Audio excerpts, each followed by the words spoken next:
इतना योग्य बना दे। विकास की ओर गतिमान कदमों से बढ़ रहा है और कई सुख सुविधाएं हमारे देश को मिल चुकी हैं।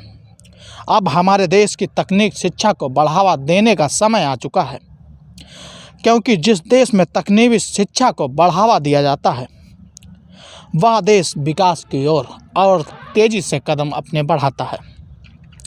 हमारे पास ऐसे युवा शक्ति नहीं है जो संसाधनों का उचित प्रकार से उपयोग कर सके। सिर्फ तकनीक और व्यावसायिक शिक्षा ही हमें विशेषज्ञ इंजीनियर और तकनीशियन प्रदान करती है।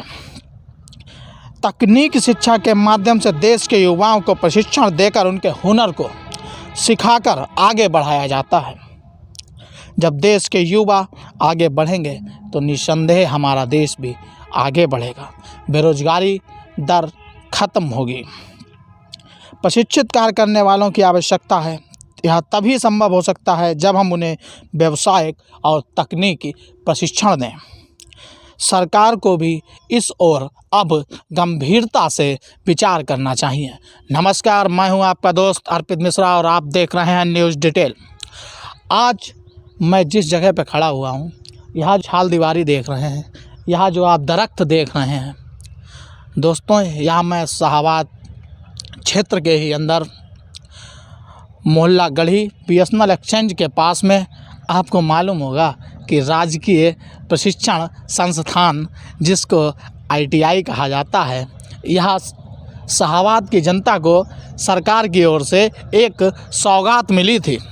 पर अब जिस छाल दीवारी के मैं अंदर खड़ा हुआ हूँ, यह शिक्षा का वही मंदिर है जहाँ पर देश के युवाओं को अपने हुनर के दम पर रोज़गार मिलता है। देश को आगे बढ़ाने में युवाओं का जब हमें राज्य सरकार की ओर से किसी भी प्रकार की सौगात मिलती है तो अखबारों में, मीडियाओं में और नेता उसकी वाहवाही काफ़ी ज़ोर और शोर से करते हैं। अपनी बात को, अपनी सरकार की सौगात को जनता के हर एक घर द्वार और चौक चौराहा तक पहुंचाने का काम करते हैं। पर दोस्तों, मैं आज आपको बता दूं कि यह जो राजकीय प्रशिक्षण संस्थान जो शाहाबाद में स्थित है, इसकी दुर्दशा का जिम्मेदार कौन होगा। यहाँ जो अभी तक यह सुचारू रूप से चालू ना हो सका, अब इसके लिए या इसकी जिम्मेदारी भी कौन लेगा। हमारे इसी शाहाबाद विधानसभा 155 से हमारी माननीय विधायिका इस समय उत्तर प्रदेश शासन में उच्च शिक्षा राज्य मंत्री का दर्जा प्राप्त है। उसके बाद भी शाहाबाद में इस संस्थान की इस दुर्दशा की जिम्मेदारी अब कौन लेगा, यह आप बताएंगे।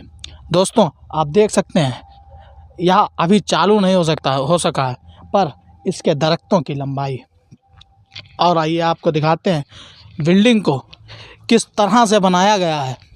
हर एक सुविधा इस बिल्डिंग के अंदर है।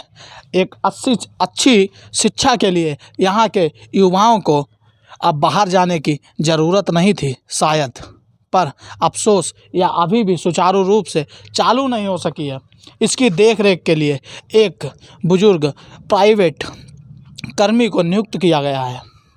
वह अपने तथानुसार जितनी भी हिफाजत कर सकता है वह करता है। पर आप देख सकते हैं कि किस प्रकार से यहाँ पर दरख्त हैं। ये देखिए आप, मशीनिस्ट रूम बना हुआ है, लैब बनी हुई है, ये स्टोर रूम है, ये बने हुए हैं। आप देख सकते हैं इनको किस प्रकार से। और आप देख लीजिए, अभी चालू नहीं हो सका है, पर यहाँ पर खिड़कियों के कांच भी टूट चुके हैं। दोस्तों, ये कहीं ऐसा ना हो कि कल को ये कहा जाए इस बिल्डिंग को देखकर कि इसके खंडर बता रहे हैं कि कभी इमारत ये भी बुलंद थी। उससे पहले ही मेरा आप सबसे निवेदन है कि इसको सुचारू रूप से चलवाने की कृपा की जाए, सुचारू रूप से इसमें शिक्षण कार्य शुरू करवाया जाए। आप सब लोग सोशल मीडिया के माध्यम से इस आवाज़ को उठाइए। दोस्तों, अब समय आ चुका है। आप देख सकते हैं कितनी विशाल बिल्डिंग है ये, आप देख सकते हैं। दिखाइए, जूम करिए। आप देख सकते हैं कितनी विशाल बिल्डिंग है, उसके बाद भी यह ना चल पाए। अगर इसके रकबा की बात की जाए तो यह, जहाँ तक मुझे ज्ञात है कि यह 16 बीघा का रकबा है। ये छाल दीवारी जो है ये 16 बीघे में इसका निर्माण हुआ है। यह कार्यशाला वन है, वह कार्यशाला संख्या 2, वह कार्यशाला संख्या 3, वह कार्यशाला संख्या 4, मशीनरी रूम भी उधर ही है। यह शायद क्लासरूम होंगे।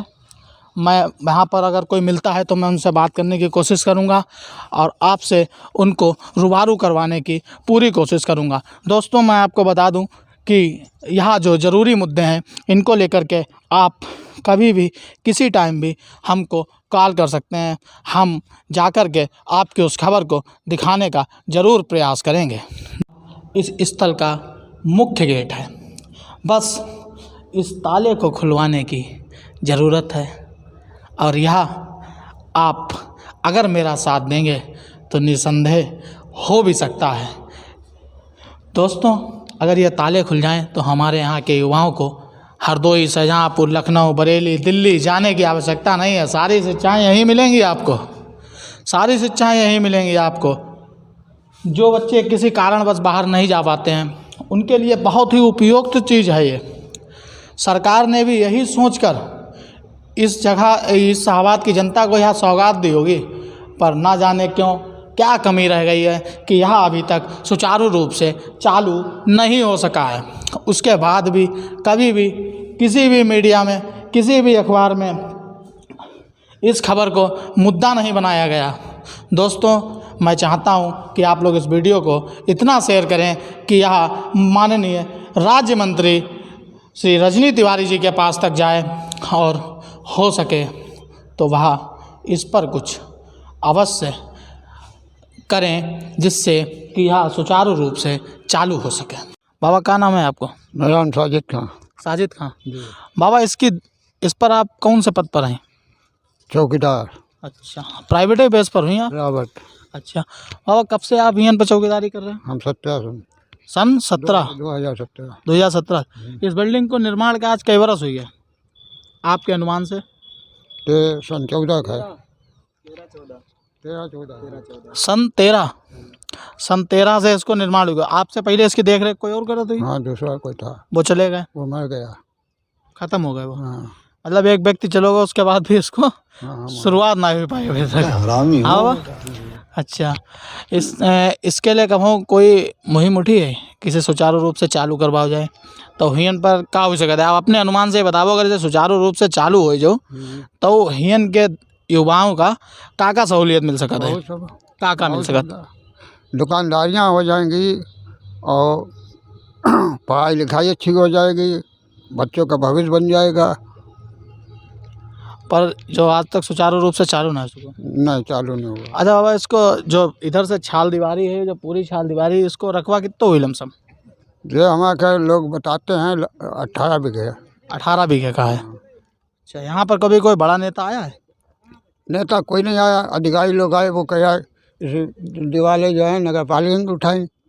दीवारें ये नगर पालिका ने उठाई हैं? हाँ, अब जो अपनी दीवारें उठाएंगे नाप आप करके। अच्छा, वो अभी अपनी दीवारें उठाएंगे। ये दीवारें क्या गिरवा दी जाएंगी? नहीं, ये भी उठी रहेंगे, वो अपनी हिसाब से उठाएंगे, ऊँची करके उसको तार खिंचवाएंगे चारों तरफ। बिजली का वो बता रहा है, ट्रांसफार्मर वहाँ लगे, कोने गेट लगे उधर। तो इसका कोई सिलापट नहीं लगा हुआ है? अभी कुछ नहीं लगा था, पर्दा था कागज़ का, वो फट गया, वो अब लगाया वो पुलिया का आगे नुक्कड़ पे। अच्छा, जब से तो लगा नहीं कोई।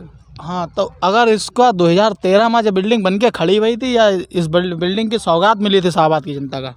सौगात मिली थी सन 14 से। सन 14 में? हाँ, सन 14 में जब बिल्डिंग बन के ना खड़ी हो पाई थी? बन गई थी। तो इसके मतलब उससे पहले इसका काम चालू हुआ होगा? हाँ, 13 से पहले ही महासचिव आए थे। महासचिव? हम भी बीच में आज देखने हैं, अभी पुलिस बहुत थी उनके साथ में। अच्छा। तो पूरी लाइन लगी थी यहाँ से वहाँ तक, सब पुलिस थी, थाना। आज के लिए सिर्फ इतना ही। आप देखते रहिए न्यूज़ डिटेल। और हाँ, आप कमेंट बॉक्स में एक बात ज़रूर बताइएगा, अगर आप इसी तरह की खबरें देखना चाहते हैं तो अपनी अरहा से मुझे आगाह ज़रूर करिएगा और मैं इसी तरह की कवरेज नित्य करता रहूँगा। जब तक के लिए जय हिंद, जय भारत।